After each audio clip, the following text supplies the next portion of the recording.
Line, আপনি কি পিঠ ব্যথা নিয়ে বেঁচে আছেন এবং এটা শুধু পেশি চাপের কথা ভাবছেন? চেইরুলেন এনচেফেজ লিনসা, এটা একটা ভুল হতে পারে যদি আপনার ব্যাক ব্যথা এমন লক্ষণগুলির সাথে থাকে, যেমন এক বা উভয় পায়ে পায়ে ব্যথা অথবা পায়ে অস্থিরতা, হাঁটার সময় দুর্বলতা। এচএফএচও উইনের দীর্ঘ সময়ের জন্য দাঁড়াতে অসুবিধা বা ভারসাম্য বা সমন্বয় হ্রাস, এটি মেরুদণ্ডের আরও গুরুতর অবস্থা যেমন একটি স্লাইড ডিস্ক ইঙ্গিত দিতে পারে। ফ্রেঞ্চ লেন, মেরুদণ্ডের স্টেনোসিস বা স্নায়ু সংকোচন।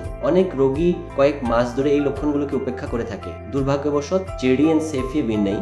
বিলম্বিত চিকিৎসা কখনো কখনো স্থায়ী স্নায়ু ক্ষতি হতে পারে, বেশি দুর্বলতা এবং কম গতিশীলতা। সুসংবাদ হলো নিমাস হচ্ছেন এনচেস লেন্স। আধুনিক মেরুদণ্ডের চিকিৎসা অনেক অগ্রগতি পেয়েছে। অভিজ্ঞ সার্জনরা এখন অতিমাত্রায় আক্রমণাত্মক পথে পরিচালনা করেন উন্নত প্রযুক্তি ব্যবহার করে, যা ছুটখাটো এক্সারসাইজ করার অনুমতি দেয়। কম ব্যথা এবং কম হাসপাতালে থাকার সাথে অনেক দূর পুনরুদ্ধার। প্রাথমিক রোগ নির্ণয়ের মানে আরো বিকল্প আছে। আপনি যদি এসব লক্ষ্য অনুভব করেন উইনেস, তাহলে অপেক্ষা করবেন না। মেরুদণ্ড বিশেষজ্ঞের সাথে পরামর্শ করুন এবং ব্যথা মুক্ত জীবনের দিকে প্রথম পদক্ষেপ নিন।